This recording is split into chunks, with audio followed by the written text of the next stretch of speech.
It's on. Hi. I thought that I would make a YouTube video about split stretches, because I know a lot of them, and I've been stretching for a while.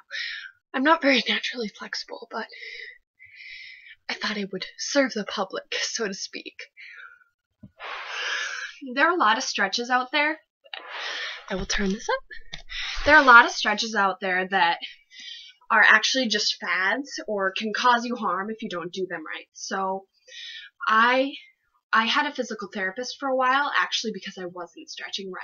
I'll show you what I did. I wasn't very flexible at first. I've gotten a lot more flexible now that I've started to do this right. Well, I used to not keep my back straight. I would do the pike. People would teach me the pike, but they'd always be a lot more flexible than I was when they do it. So they were able to keep their back straight and go forward from there. Well, since I wasn't very flexible, I would just kind of slouch like this and go forward. I have a long back, so I would go kind of forward, hunchback like, and I would almost cheat myself out of it, so to speak. So what ended up happening was either, I can't remember, I don't have the pain anymore, but I used to have a pain right here and right here that would hurt whenever I would try to stretch. But I'll show you. This is just general hamstring stretch. This first one.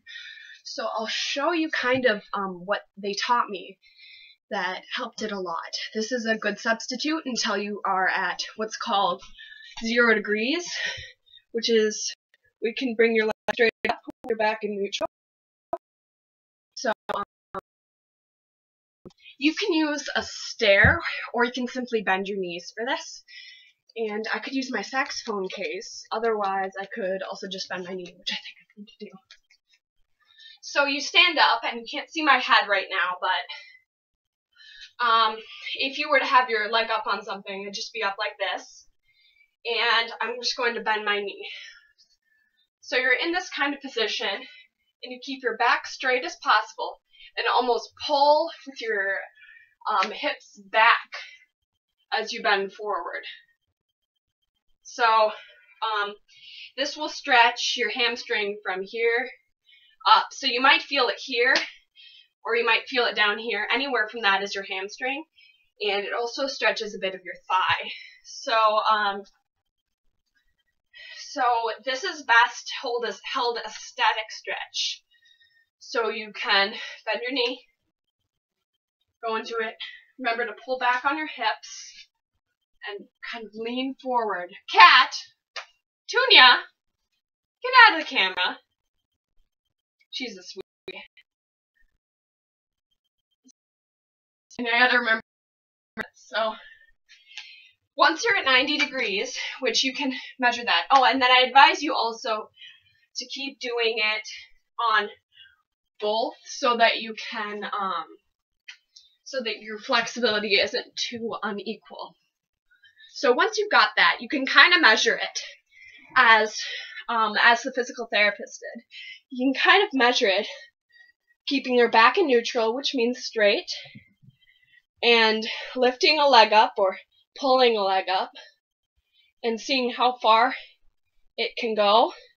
So if you're about here, till where it's just pull on as to just apply light pressure. Hold it, and then keep your knee straight. So you might want to hold up here.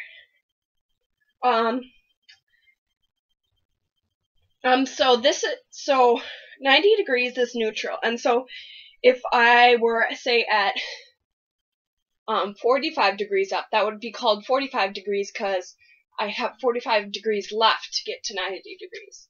So I don't know what you do after you're at 90, so I don't know what that's called.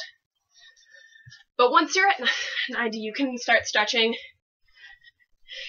on the floor. And so the hamstrings is the most important thing to do to learn your splits, because that's what needs to stretch the most. But you also have to remember your flexors and your quadriceps. So keeping your back straight, or mostly straight, lengthen your spine, go down slowly.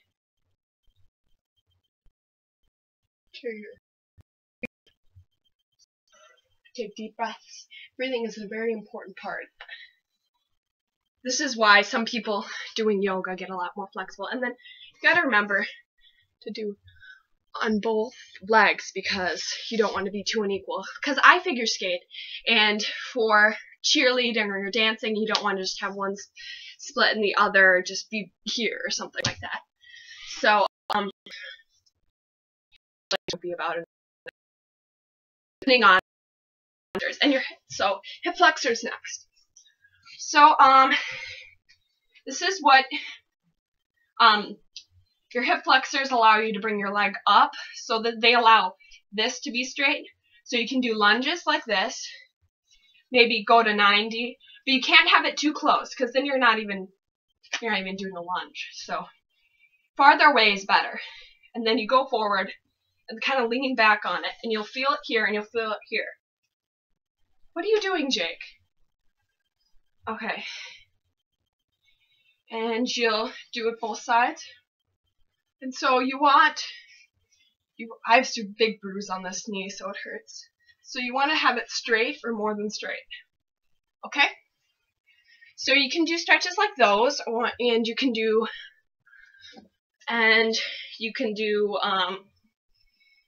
stretches. There's a really good stretch for your quadriceps.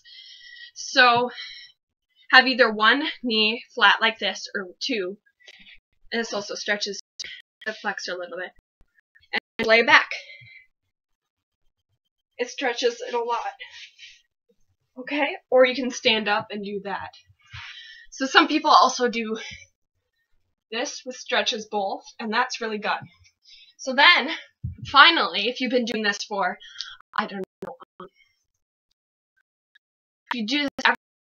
if you're doing this, depends on your natural flexibility, but if you've been doing this for a while, you should be able to get your splits. Depends on how far away you are from them. So, I remember I would always stand up. That's not a really good method because you can slide into it and injure yourself. So the best thing is to be kneeling and kind of go into it. And so there's two different types. I don't even know what they're called, but it depends on the position of your back leg. So this is the first type, and your knee is straight on this. Second type, your knee is out to the side, and this is used a lot in dance and figure skating, but not a lot in cheerleading, for example. Okay. So I showed you a few things.